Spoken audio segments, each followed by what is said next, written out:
Allt það besta ókeypis. Hrósaðu náunganum. Það betra. Samstöðin, þar sem manneskjurnar koma saman.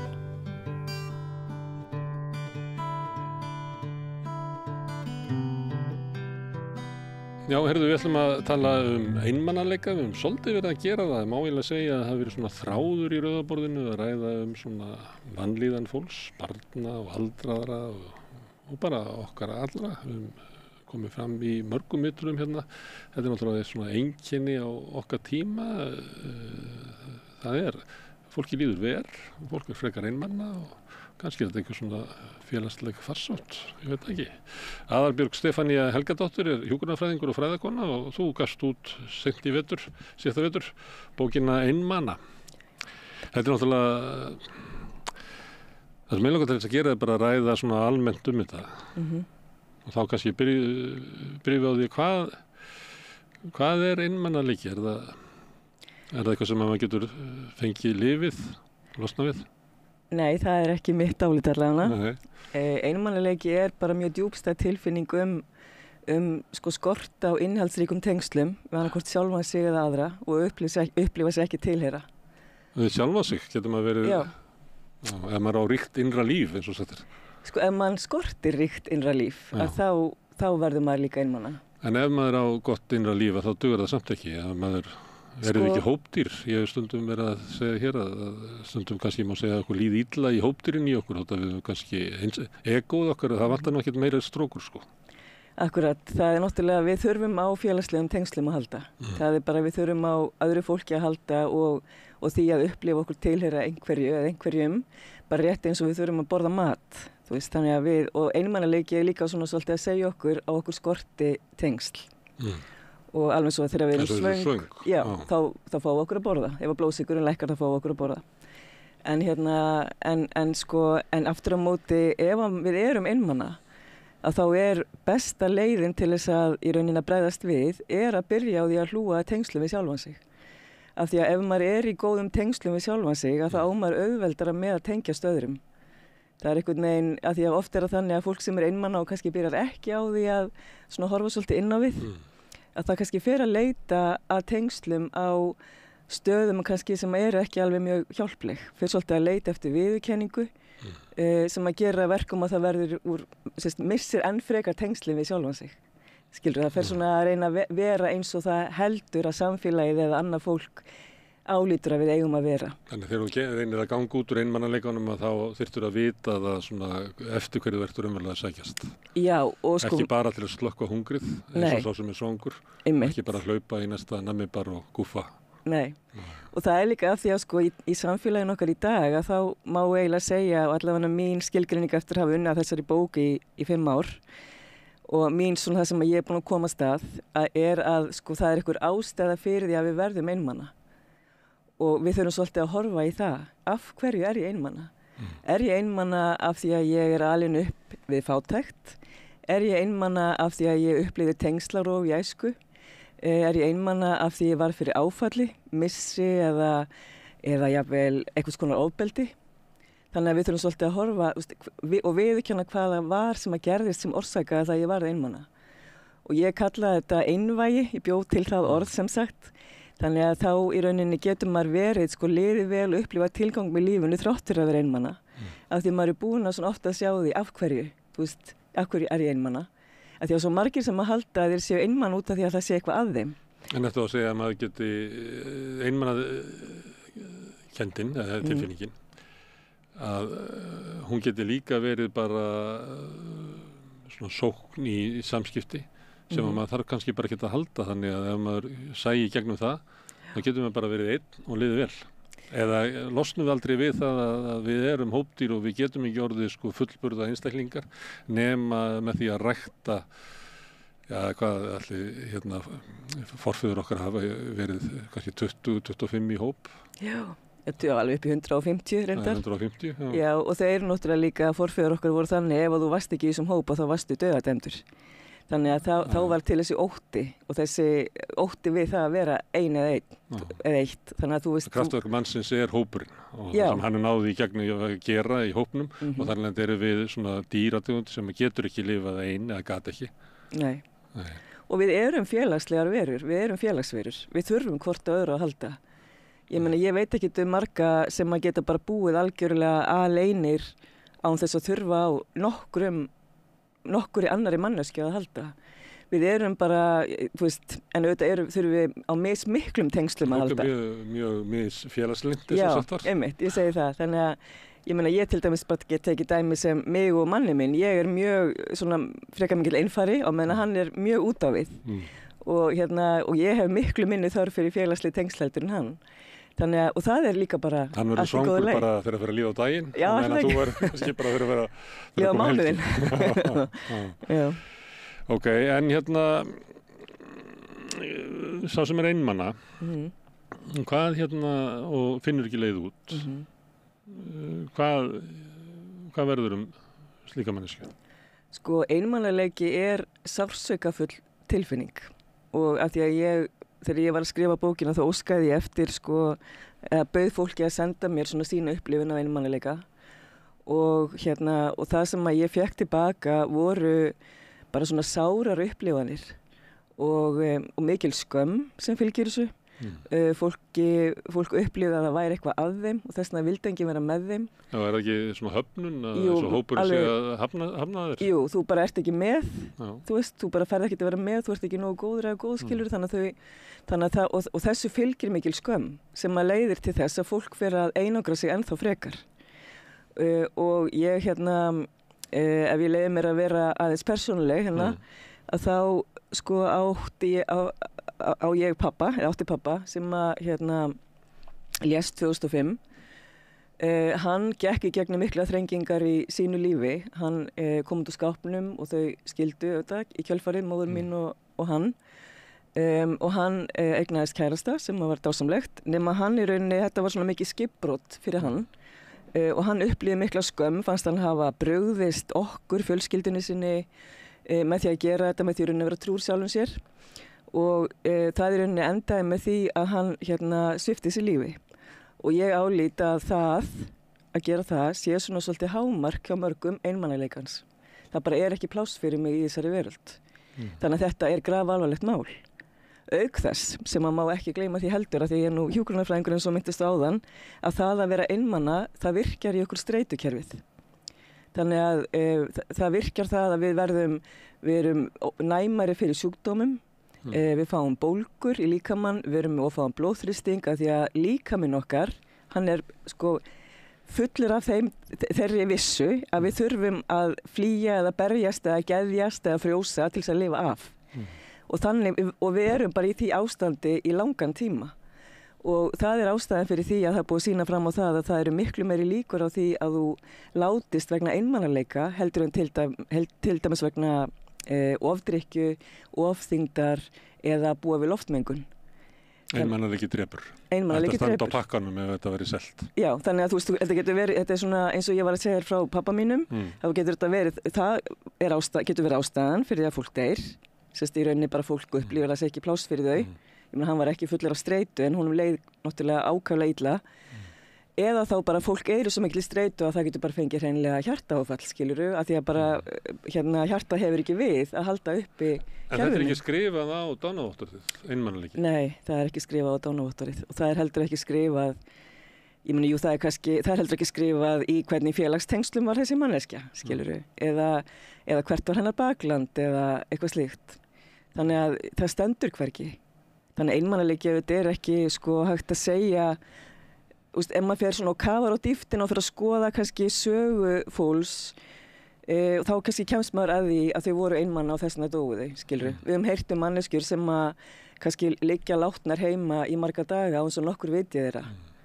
Ég meina, sumar vilja ekkert af öðru fólki vita og vilja bara loka og ég meina eins og kona sem ég rakst á eða umfjöllunum konu sem ég rakst á sem að var búin að plokka nafni sitt af dyrasímanum að því hún vildi ekki að neitt myndi vita af tilvist hennar. En þá spyr maður sig, af hverju þessi kona eða var hún á þessum stað? Og af hverju réttu við ekki út hendina og bjóðum þessari mannesku bara hvernig hefur það eða heilsum eða, þú veist, það það sem við getum gert. Og hún getur verið dæmi hvernig öðru fólki líður þótt hún sé ekki dæmigerð. Já. Það kannski ekki margir sem að fara svona langt. Nei.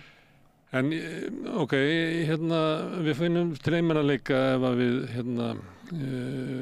njótum ekki félagsskapar og það bara innbyggt í okkur. Við erum hópdýr og kannski mun okkur takast að á svona 100-200 kynslóðum að losna við þessa tilfinningu og verða bara algjörlega ein og geta lifa án samfélags. Guð má vita það kemur okkur alltaf ekki við erum dauð þegar allir kemur. Þetta alvarleg mál og getur drepið fólk.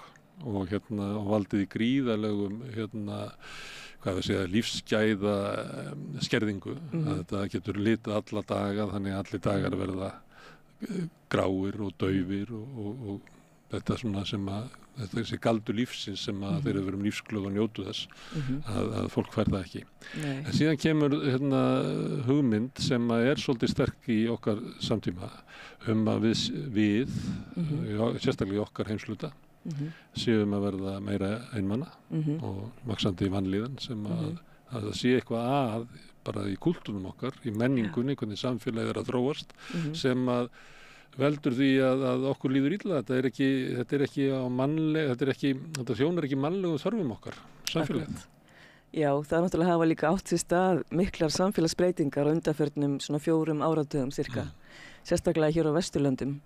Og enda hafa rannsóknir sýnt að þær manneskjur sem eru mest einmana í heiminum, það eru ungir karlmenn sem alast upp í samfélagi sem einkennist á einstaklingshyggju. Og það til dæmis... Það er bara okkar samfélag. Og þannig að við búum færri í stærri húsum. Við sækjum í meiri, eins og einstaklingshyggjan þannig gerð að hún snýst að hámarka auðmagn hvers einstaklings. Ekki að hámarka auðmagn samfélagsins, heldur að hver manneskja geti orðið svona besta útgáfuna sjálfri sér og hún eigi bara að gera það alveg sama hvað það kostar. Þessi lone wolf sem fór út úr hjörðinni í Kanada, það eins og við ætlum að byggja framtíðina upp á honum. Akkurat. Gera hann sem sterkastan, ekki samfélagið. Akkurat. Og það leiðandi bara einhvern veginn, það sem að gerist það þá að við skiljum hina eftir. Þannig að við til dæmis þurfum ekki annað en að opna bara fjölmiðla og sjá til dæmis hvaða manneskjum í okkar samfélagi hampað þar. Og af hverju erum við að hampa einstaklingum? Af hverju horfum við ekki frekar til þess sem gert fyrir samfélagið okkar? Þannig að ég meina eins og unga fólkið okkar í dag, það hefur, einmanaleiki meðal þeirra hefur aukist gríðarlega og það áhyggjuefni. Hann hefur til dæmis farið frá því eins og ég var PISA-rannsóknin til dæmis mælir auðvitað lesskilning og þannig, en hún mælir líka einmanaleika eða spyr börnunum einmanaleika og það til dæmis kemur í ljós að á Íslandi, hér á landi, í kringum aldamót eða svona 2003 eitthvað svoleiðis, að þá sögust svona milli 7-9% ungmennanna 15-16 ára vera einmana. Í dag þetta komið yfir 30%. Og það, þú veist, það þarf enginn að segja okkur að það sé eitthvað, þetta ekki bara hjá þeim. Það eitthvað í samfélaginu okkar. Og við erum líka, svo má ekki gleyma heldur, samfélagsmiðlum. Þú veist, það stöðu áreiti og það þessi, en það sem ég held að sé samt svona stærsti hlut eða gerandinn í þessu þessi áhersla á einstaklingshyggju. En nú veit ég ekki hvort það séu svona bú bjöllur sem að hringja bara hjá þeim sem að fara með völd í samfélaginu að bregðast við þessu. Einhver leyti það. En samt grunar mann að aðgerðina séu það við þekkjum náttúrulega aukna geðlyfjanotkun, þannig að ef þú ert döpur þá það ekkert að samfélaginu, það bara eitthvað að boða búskapnum í heilanum á þér og við þurfum að laga það. Þannig að þú þarft að aðlaga þig að köldu samfélagi. Við getum settið á sjálfstyrkinganámskeið til þess að efla þig sem einstakling þannig að þú fungerir betur í samfélaginu og þú kannast við þetta. Bara, við getum talið upp allan listan og við komum aldrei að aðgerðum sem eru til þess að bæta félagslega umhverfið eða samfélagi sem við lifum í. Akkurat. Við erum svolítið alltaf að horfa á þetta þér að kenna. Það eitthvað að þér. Þess ertu einmana. Það ekkert að samfélaginu. Það ekkert að samfélaginu. En þetta náttúrulega þetta annars við það, eins og ég sagði áðan, að það eitthvað sem kom fyrir okkur þess að eru einmana. En það líka eitthvað í samfélaginu, þannig að einmanleikin viðhelst. Það á náttúrulega að vera samfélag þannig ef að þú verður fyrir áfalli og hefur tilhneigingu til þess að vera einmana að þá endir þú ekki sem svona lone wolf út úr hjörðinni. Hjörðin verður að vera það þroskuð hún geti gripið þig. Ég meina, fólk sem orðið fyrir lífinu skár að vera. Já, en það líka bara alveg svo með áfallahjálp til dæmis, þegar fólk upplifir slys eða eitthvað slíkt. Ég meina áfallahjálp snýst aðalega nærveru, að vera til staðar fyrir fólk, að hlusta, að hafa eyru sem að hlusta. Og þannig að í rauninni má segja að við erum svolítið að horfa frá því í rauninni hvað þetta er einfalt að bregðast við einmanaleika. Það snýst að vera góð við hvert annað, að hlusta á hvert annað, að vera til staðar fyrir hvert annað. Það snýst ekki að gefa fólki töflu og segja farðu heim og bara láttu þér batna. Alls ekki. Þetta snýst að við séum svona, látum okkur hvort annað varða. Þú nefndir áfallahjálp. Þá það er eitthvað í hugmyndum samfélagsins svo að þegar fólk lenti í áföllum hér á árum áður að þá var ekkert brugðist við því. Nei. Og bara fyrir kynslóð bara kunnu það ekki. En núna vitum við það og þá verður þetta svona tæknilegt teymi að það er að öllum sem að lentu í nærslýsinu í flugvélinni var boðið upp á áfallahjálp. Þess að það sé svona formlegt kerfi sem á að gera það. En einhver leyti hljómar það eins og þú sett að tala að við þessi ykkur verðmæti sem eiga bara líki í samfélaginu sjálfu, í samskiptum okkar sem manneskja í samfélaginu, sem er mikilvægasta og að svona einhver formleg áfallas hjálpar teymi og þú veist sem eru nauðsynleg, að þau er ekki kannski vandinn út af einmanaleika. Vandinn sá að svona áfalla hjálp samfélagsins sjálfs, hún er eiginlega ekki til. Þannig erum við líka komið þessa framfaratrú sem tengist líka þessari uppöfni einstaklingshyggju okkar tíma, sem er svona hugmyndum að allt sé betra núna heldur en að hafi verið áður. Ertu að segja það að við getum fundið eitthvað í samfélaginu sem að var áður, sem að gæti bætta? Bara ekki spurning. Ég held að líka hluta af þessari einstaklingshyggju það að því að fólki sem á auðvitað hámarka sitt eigið auðmagn, það þarf náttúrulega að fá tíma til þess. Þannig að við erum alltaf að útvista öllum mögulegum hlutum og við erum líka farin að útvista bara elskusemi og góðmennsku og áfallahjálp.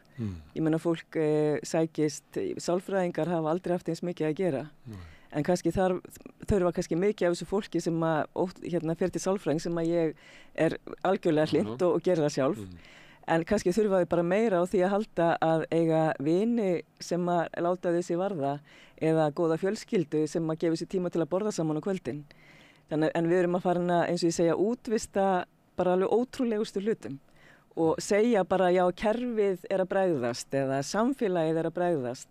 Þú veist að því að það er ekki einhvern veginn að grípa það sem að kannski í rauninni, það á ekkert að vera að grípa. Við eigum bara svolítið að svona hlúa betur hvert að öðru. Og mjög margar fjölskyldur gera þetta og það eru fullt af líka verkefnum í samfélaginu sem eru að hlúa þessu. Ég meina Rauði krossinn til dæmis með öll sín frábæru vinaverkefni og annað. En það er að sumuleyti svona formleg tilraun til þess að fylla upp eitthvað sem að samfélagi ætti að vera svona lífrænt, heilbrigt samfélagi ætti að fullnægja með einhverjum heiti. Já. Og það sé aldrei alveg alltaf auðvitað verður að eitthvað staður. Já, algjörlega Og ég held bara, þú veist, bara það til dæmis að bara svona þættir eins og voru áður fyrir þegar fólk droppaði inn í kaffi. Ég held að það sé bara orðið ákaflega sjaldgæft. Þú veist, að heimsækja fólk og fara í kaffi. Við fylgjumst bara með lífum annarra á Facebook eða Instagram eða einhverjum þannig miðlum. Já, eða því sem að fólk vil sýna okkur þar. Já, einmitt, og það er auðvitað aldrei í rauninni alvöru manneskjan. Það er alltaf bara ákveðin svona mynd af okkur sem við viljum aðri sjái. Þessi PR-ráðgjafinn innra með okkur setur. Já, og er alltaf er þetta nógu gott, get ég sett þetta inn og eitthvað svona En þannig að ég held að já, við þurfum að horfa í rauninni svolítið af því að það var auðvitað alls ekkert allt slæmt í fortíðinni, svo fjarri því. Og ég meina, ég held að eitt af því sem var einmitt mjög gott, það var þessi samheldni fjölskyldna og svona mannamót og annað slíkt sem að kannski hefur svolítið látið undan einhvern veginn. Og fólk náttúrulega farið að leita líka ég meina það til dæmis eins og í dag er varla mannamót á þess að sé til dæmis boðið upp á áfengi. Þú veist, og það er allt í lagi. Það var nú líka í minni æsku, Ég man í minni æsku þá var, held ég að Sigurbjörn biskup hafi verið að berjast fyrir því að ýta áfenginu út frá jólunum og fermingarveislunum. Já. Og hvernig tókst það til? Það tókst. Það tókst, en ég held að það já. koma aftur eins og ég held ekki eftir Já. því að sko áfengi að koma aftur inn í fermingarveislunar og Já. inn í svona jólin sko að það var þannig að fólk bara neitaði sér þetta þegar hátíð barnanna. Já, En núna einhvern veginn að það ekki hægt að borða góða mat nema að hafa rauðvín einmitt. og maður bara veit að margar fjölskyldur eru þannig að það bara fengið sér aðeins svo mörg glös og þannig það bara. Og þannig það bara. Já. En það má líka ekki gleyma því að það var einmitt mjög góður pistil sem hún Elisabeth Jökulsdóttir flutti á RÚV fyrir nokkrum árum. Það sem hún talar einmitt það að alkohólismi sé sjúkdómur einmanaleikans og ég held að þetta er ekki ný tíðindi og það var einmitt eina mínu viðmælendum sem að sagði það að hún sjálf leitaði í flöskuna þegar hún var mest einmana en eina sem að það gerði var það að eins og hún sagði sálargatið sem að var komið það stækkaði bara. Áfengi er svolítið þannig það lyf sem að yfirleitt svíkur fólk á endan. Já, það sem að þú ert að sækjast eftir að leysa með því.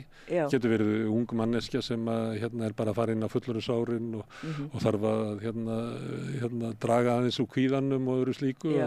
Það virkar frábælega vel en svo kannski 10 árum seinna þetta farið að verða helsta megin viðkomandi. Akkurat. Þannig að ég held að við erum svo ofta að leita sko eftir því sem okkur skortir kannski á ekki alveg réttum stöðum og þannig að sko að því þetta er eins og ég segi oft kannski einfaldar en það lítur út fyrir og nú náttúrulega komið síðsumar og reyndar ákaflega gott veður hérna í Reykjavík núna sem bara... Það er gott á haustinu í Reykjavík, ég held því fram. Já, ég held það reyndar líka. Það er á haustinu. Já, og sjálf er ég búin að vera eins að ferðast á húsbíl í sumar og bara það að við erum svo auðug af fallegri náttúru hérna á Íslandi og bara til dæmis það að fara út í náttúruna það svona veitir held ég flestum svona ákveðna fullnægju eða svona ekki endilega kemur ekki staðin fyrir félagsleg tengsl en það svona við tökum út öll áreitin, öll skilaboðun það við séum ekki nógu góð, öll skilaboðun það að við þurfum að hampa þessari mannesku svo hún hámarki sitt auðmagn, heldur bara förum við í náttúruna áttum okkur á því að við erum bara lítil peð í þessum heimi en má hvað þetta er fallegt hérna eða ég fór í sjósund við Svalbarðseyri til dæmis í vikunni og bara það að lappa á steinunum og vera næstu í dottinn hérna í fjöruborðinu en þú veist bara allt þetta, þessi litlu atriði sem eru það sem í rauninni og njóta þess að tilheyra. Njóta þess að vera til. Að tilheyra, það er náttúrulega kannski... Já, og líka njóta þess að vera til, að því að þú veist, við erum alltaf að, við horfum svo mikið á í símónum okkar og skilaboðin sem við fáum eru ekki endilega mjög jákvæð í þess átt. Þannig við þurfum svolítið að líka, sem er líka kannski frekar einfalt, við þurfum bara einmitt að horfa inn á við og reyna að einfalda lífið okkar líka.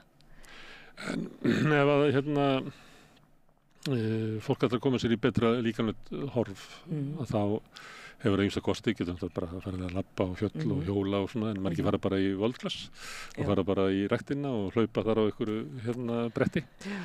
Ef að við ætlum að laga í okkur einmannalíkan og við ætlum að fara í einmanna og ég þarf bara að fara í ræktina.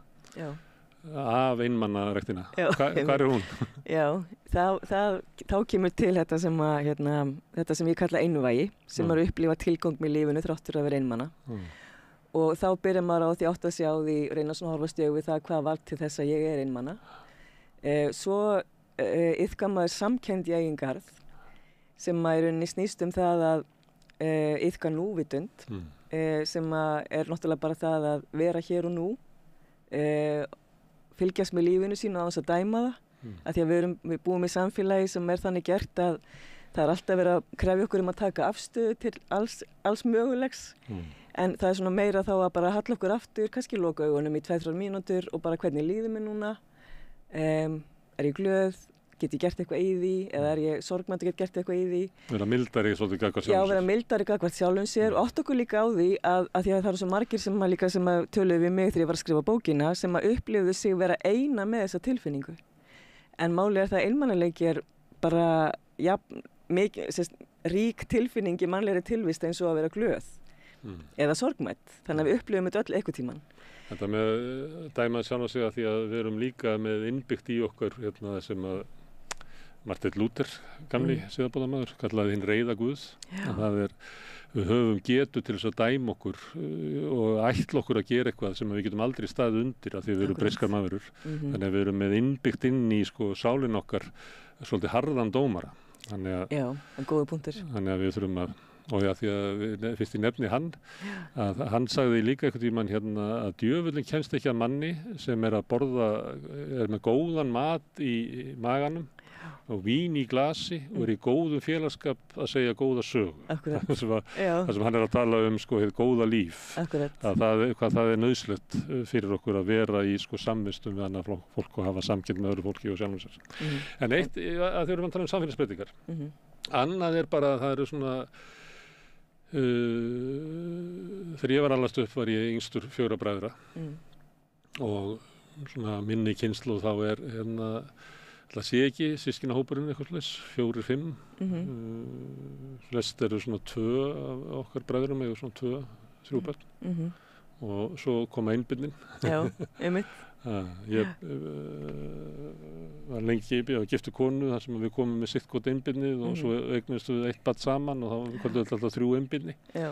Þannig að það er breyting og líka þegar að vera að tala um að svo krakkar eigi að vera meira út að leika og eitthvað svona, þá er bara allt annað raunveruleiki. Þegar ég var sendur út að leika, þá gekk ég inn þar sem að var sko næstu 3/4 af íbúum Reykjavíkur voru börn. Já. Þannig ég gekk inn í bara barnaveröld þar sem að voru alls konar leynifélög og bara heilt samfélag barna. Ef barn er sendt út núna 6 ára gamalt að fara út að leika, það bara finnur ekki neitt samfélag sem að tekur á móti því. Þannig að það eru líka þessar sko, og við sjáum það núna líka í tölum að fæðingatíðni hefur fallið, þannig að svona hugmyndin bara sko börn er einhvern veginn breytt, þannig að það eru líka svona bara þetta er bara svo mikla breytingar fyrir utan svona hugmyndalega breytingar. Já. Sem að það má vera þessar breytingar svo afleiðingar hugmyndalega breytingunum, ég veit það ekki. Þetta hangi ekki allt saman. Já, það eru færri börn. Sjálf var ég nú 5 og maður minn átti 1, þannig að það eru samtal 6. Þannig að við erum ekki alveg inn í þessari tölfræði. Þið njótu þess. Við njótum þess. Þú myndir ekki vilja að fækka neitt. Nei, alls ekki. En ég held að já, það hefur líka bara breyst til dæmis eins og róluvellir voru út alla borg. Það er ekki lengur.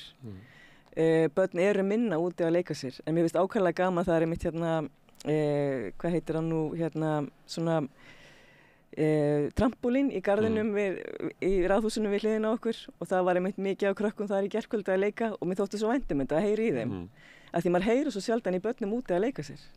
Þau eru bara, þau eru á leikskólanum bara leið og þau komast þangað inn í, ég veit ekki 8 tíma á dag. Þau eru í skólanum jafn lengi og fara svo í vistun í skólanum. Svo eru þau í einhverjum tómstundum en þau eru svo lítið, allavega held ég að það hefði breyst að þau eru svo miklu minna í frjálsum leikhaldur en var og frjálsi tíminn er orðin miklu minni, þess vegna er ég að tala um þetta með að útvista alls konar verkefnum, við erum kannski líka farin að útvista leiktíma barnan okkar, skilurðu. Þannig að það er svona það er allt svolítið svona Atli Harðarson hefur verið að fjalla um þetta bara nýlega svona þetta skipulöða leik hann er bara óska eftir því að í nóskipulöðu leikur sem er eiginlega það tæki sem við höfum til þess að þroskast mest í félagslegum samskiptum að við verðum bara búið til rými fyrir hann. Við verðum að gera það en við verðum líka sem sko foreldrar og fullorðið fólk að taka ábyrgð á því. Við þurfum líka að vera ákveðna fyrirmyndir. Við þurfum líka að eiga okkar frítíma. Ég held að svona hinn almenna manneskja í íslensku samfélagi. Má maður ekki vera alltaf í vinnunni? Ekki alltaf í vinnunni, einmitt. Við erum örugglega bæði alveg þannig upp að dugna öðru dyggð og bara hinn aðsta. En það kemur niður á okkur. Ég meina hér eru við í landi þar sem að ótrúlega hátt hlutfall, ég er nú ekki með það á takteinum hve hátt, brennur út. Og það er bara ungt fólk líka. Og ég meina við erum með virk sem er frábært úrræði sem er starfsendurhæfing en sem snýst það að koma fólki aftur út á vinnumarkaðinn en hvað var til þess að þau duttu af vinnumarkaðnum í byrjun? Eru það kröfurnar? Eru það að vinna svo mikið? Það er engin laus tími að deginum. Það sem þú ert bara að gera ekki neitt, skilurðu. Það er ekki mikið um það. Það er vilt allt planað. En var þetta samfélagsbreytingarnar eitt í viðbót? Því ég var að tala um að við höfum verið 4 bræður og svo bættist 5 við. Mamma var, ég held að það verið 9 sem að komust til fullorðinsára. Þannig og hennar kynslóð átti svona 4 börn, þannig að 9 sinnum 4 eitthvað svona. En svo ertu komin með það sem eru bara 2 systkini kannski og 1 systkini og þau eru bara 1 eða 2 börn og þegar stórfjölskylda kemur saman, þá annars var með svona stórfjölskyldu sem að ég fættist inn í og svo ertu bara með svona. Og að því að við erum líka að tala svolítið að við erum það sem að við erum félagsdýr og við komum með það innan úr bara 1000 kynslóða undan okkur. En menningin okkar líka eitthvað sem að við svona erfum og göngum að sem vísu og einhvern veginn var til stórfjölskylda sem gat verið sko félagslegt skjól, þorpi sem að þurfti til alveg barn. En nú það orðið bara svona lítið. En kröfunar eru kannski það sama og þá það kannski, spurningin kannski, sko getur kjarnafjölskyldan eins og við sjáum hana, eins og talandi svona Facebook og svona, þá ertu ofta að sjá hvernig fólk að standa sig í því að vera sko hjón með kannski 2 börn og getur hún staðið undir öllu því sem að sko stórfjölskyldan áður gat sinnt eða svona óformlega tengslanet okkar. Að það stundum finnst manni eins og þú veist að þessu verið að leggja allar þessar kröfur á kannski kjarnafjölskyldan sem bara getur ekki staðið undir þessu sko. Hún getur ekki orðið fullnætt félagslegum þörfum sko barnanna og fullorðnanna og þar getur ekki verið bara við erum að bara finna upp á ef við ætlum að hafa þetta svona, að vera svona litlar einingar, þá verðum við bara að finna upp sko bara nýja tegundar samfélagi. Já, sem að kannski einkennist það meira af svona sterkum vinahópum og eitthvað slíku, ertu að meina? Já, það bara eitthvað verður að gera. Já, en það líka náttúrulega með sko félagsleg tengsl að sko magn ekki að samu gæði. Þannig að til dæmis ef þú átt litla kjarnafjölskyldu, en það ríkir mikið traust og virðing og umhyggja, að þá allt í lagi þó að það séu bara 3 í þeirri fjölskyldu, skilur, að því það er þitt örugg og skjól. Þú getur líka verið í 30 manna stórfjölskyldu og upplifað þig bara ekki eiga heima þarna. En það aftur á móti það sem við erum að sjá að gerast að það orðnar svo mikla kröfur á sko nánustu tengslin, bara milli maka, sambúðarfólks og annað slíkt. Það eiginlega það sem ég var að lýsa. Þú tekur eiginlega allt sem að stórfjölskylda gat sinnt og allt í einu þú sem móðir og hann sem faðir eiga að sinna þessu öllu. Og það bara, það meikar eitthvað sens sko, því að þá þið bara hætt að vera annað heldur en bara móðir og faðir og ef þið hætt að vera annað en móðir og faðir, þá verður þið alveg ömurlega móðir og faðir, ef að þið sko lifið ekki sko fjölbreytilegra lífi. Já, því það líka auk þess að eiga að vera móður og faðir og þá áttu líka að vera, þú veist, að uppfylla þarfir hins aðilans þörf fyrir kynlíf, félagsþörf, bara að sjá til þess að fólk eigi mat á borðinu, skiluru. Og leikfélagi barnanna. Leikfélagi barn, allt saman. Uppalandi og kennari, mentor. Já, hefur maður heyrt fólk sem alltaf flytur erlendis í námi eitthvað slíkt, svo eignast það börn og það flytur til Íslands að því að hér baklandið þeirra, að því hér eru amma og afi. Þannig að við þurfum á öðru fólki að halda. Og það eitthvað sem við sem samfélag getum ekki bara lokað augunum við og sagt bara já, þetta bara breyst, punktur. Það ekki þannig, sko. Þannig að við þurfum svolítið kannski hvert og eitt okkar eins og horfa inn á við og hugsa bara hvernig mitt nánasta umhverfi? Hvernig get ég ræktað minn garð? Hvernig get ég hlúðað mínum nánustu tengslum? Og hvernig ger ég það sem best? Á hverju ber ég ábyrgð sem foreldri til dæmis eða sem fullorðin manneskja inn í ákveðinni fjölskyldu? Þú veist, hvernig get ég gert þetta betur? Hvað vil ég til dæmis skila til minna afkomenda? Hverju vil ég skila til þeirra? Vill ég að þau bara einhvern veginn spýtist í sitt hvora áttina og eigi ekki neinum tengslum þegar að mér genginni? Eða vil ég sko hlúa að fjölskyldunni minni sem leiði til þess að þeirra tengsl verða sterk, hvort sem að ég á 1 barn eða 2 eða skiluru, og það mun svo halda áfram kynslóð eftir kynslóð. Það er oft talað sko að við þurfum sko minnstur, að því við erfum auðvitað reynslu forfeðran okkar, þannig að ef við viljum til dæmis ef að þar reynsla sem ekki hagstæð eða gagnleg fyrir okkur, kannski bara þvert á móti, þá þurfum við líka að hafa svolítið fyrir því að brjóta þetta mynstur. Og það kannski svolítið verkefni sem við þurfum hvert og eitt aðeins að horfast í augu við líka. Og taka út úr fjölskyldu svo okkar það sem er gott og lækna hitt þannig að við svo við tann og ég svo nýfrjálsíkjumaður, skilum fjölskyldunni upp í betra ástandi heldur en við tókum við henni. Já, ég meina það er ekkert allt, ég meina, já, en það, að því að það er líka bara, sko, á hverju berum við ábyrgð? Við berum náttúrulega fyrst og fremst ábyrgð á okkur sjálfum. Ég ber ekki ábyrgð á öðru fullorðnu fólki, sem er bara myndugt fólk, en ég ber ábyrgð á börnunum mínum, og eins og ég segi ofta, svona mitt kannski flóknasta verkefni sem uppalandi að kenna þeim að bera ábyrgð á sér. Það er rosa auðvelt að vera bara alltaf að gera hlutina fyrir þau. Og ég er miklu fljótar að reyma skóna þeirra heldur en að kenna þeim að reyma, skilur við. En þetta með hópinn, að sömuleyti svona góðsaga síðustu áratugi hjá okkur einstaklingur sem brýtur af sér hópinn. Og ég stundu tekið dæmi það hérna í svona umræðu Billy Elliot því að margir. þar sem að hann hérna í hertu samfélagi og brýtur það af sér og springur út sem svanur í lokin, sko, þetta er stórkostleg hetjusaga. Og maður hugsaði það vantar eiginlega seinni kaflan, sko, þegar hann orðin einmanna ballettdansari orðið 36 ára, því að það ekki hægt að nota það svo fljóta klára starfsfélagin sinn og einmanna í London einn. Og kannski þá horfir hann tilbaka og saknar samfélagsins í námubænum. En þetta er svolítið ríkt í okkar kultúr, að einstaklingur sé að brjóta sig lausan, og það er svona hugmyndur það er alltaf spurt sko hvað er best fyrir einstaklingin og það verður að svara kröfum einstaklingsins, en það er lítið spurt svona hvernig svörum við kröfum hópsins. Já. En kannski svona hetjur eins og Billy Elliot, þetta er frábær saga, að það er kannski líka leiða eitthvað gott af sér fyrir samfélagi sem það kom úr.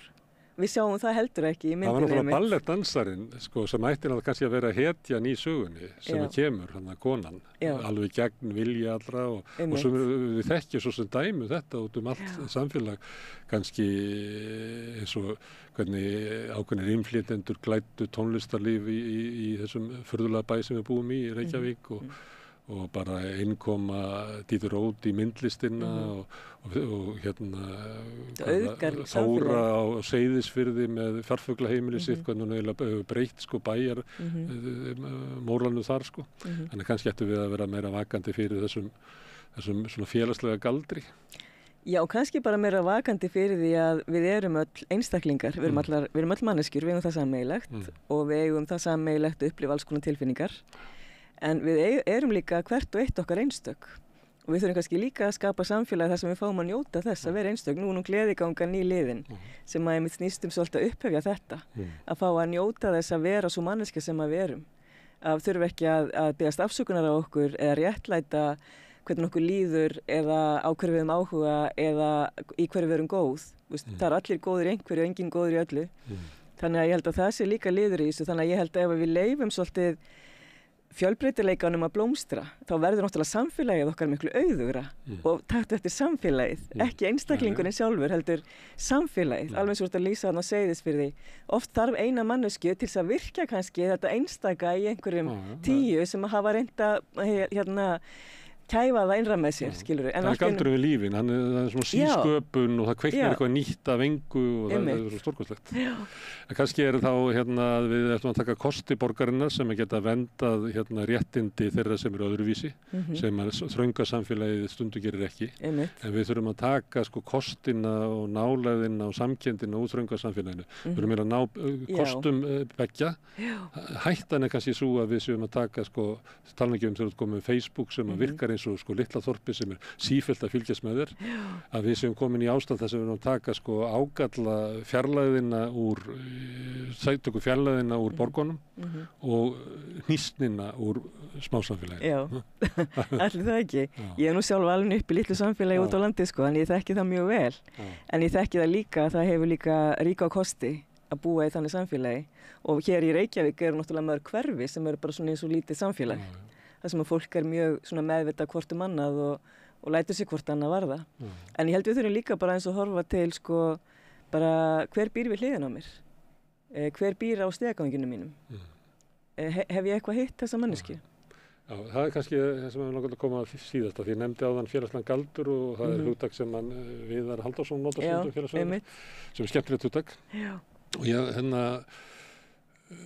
talaði við hann fyrst þetta þá vildi svo til að ég var á heilsuhelginni í Hveragerði þegar það var lockdown eða bara allir lokaði bara inn á heimili sínum í borginni og COVID kom ekki inn á heilsuhelgið þannig að ég var bara í samskiptum við fólk og svona kvöldmatnum þá labbaði ég bara á milli borða og lét fólk segja mér ævisögu sína og þannig að ég var alveg bara í svona þessum casual samskiptum við ókunnugt fólk getur maður orðað það eða þú veist að þetta ekki minn nánasti kjarni þannig að ég var alveg rosalega æfingu þar svo kom ég í bæinn og ég get svarið að ég fann það á fólki að það var bara það var einhvern veginn eins og að vera slegið einhvern veginn á því að hafa raunverulega því að það var samskipti við sína nánustu en það hefði verið bara rænt svona eðlulegum samskipti við þann sem að afgreiddi fólki brauðið út í bakari og svo þessi svona tilvílana kendu litlu samskipti að ef þú tekur það af fólki að það hefur líka áhrif á fólk. Akkurat og við erum alltaf að gera það sjálfsafgreiðslukassar í búðum en já, ég hef nú einmitt unnið á heilsustofnun þannig að ég þekki þetta umhverfi vel og það er einmitt ótal margir sem að þangað að koma til þess að efla sína líkamlegu heilsu en á daginn kemur síðan að það er rauninni félagslega heilsan sem eflist kannski mest og það er það sem að fólk saknar oft mest.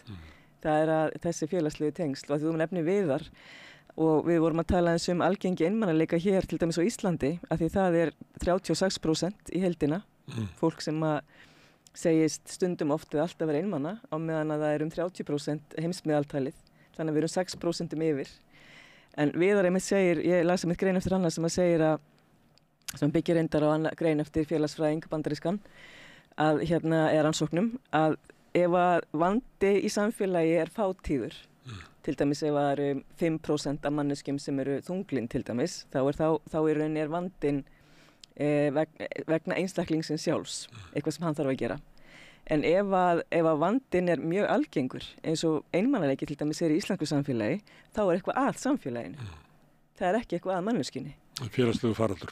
Já, þannig að þetta er eiginlega félagslegur faraldur og eins og ég segi, við getum gert ýmislegt eins og ég tala að viðurkenna sem kom fyrir og samkenndina og svo að hlúa þessum 4 stoðum að passa að hreyfa okkur, passa að hvíla okkur, passa hvað við borðum. Verða besta útgáfan á sjálfum okkur. Já, eða bara passa upp á þessu hluti því að þegar fólk er einmanna þá oft missir matalistin og það er ekkert gaman að borða alltaf einn og þú veist, akkur ætti ég að fara út að hreyfa mig til hvers og eitthvað svona. Þannig að við þurfum svolítið að beita okkur sjálfsaga og að hlúa tengslum sem eru auðvitað ótrúlega mikil áskorun eða úr einmanna en þá getur við byrja á því að hlúa tengslum við sjálfan þig, við æðri mátt eins og þú skilgreinir hann fyrir þig, við náttúruna, við gæludýr. Ég meina við eignuðumst hund fyrir 3 árum síðan og bara líf mitt auðgaðist ég veit ekki hvað mörg númer þrátt fyrir að ég eigi stóra fjölskyldu, skilurðu. Þannig. Já, svo ef þú vilt kynnast fólki þá er gott að eiga hund.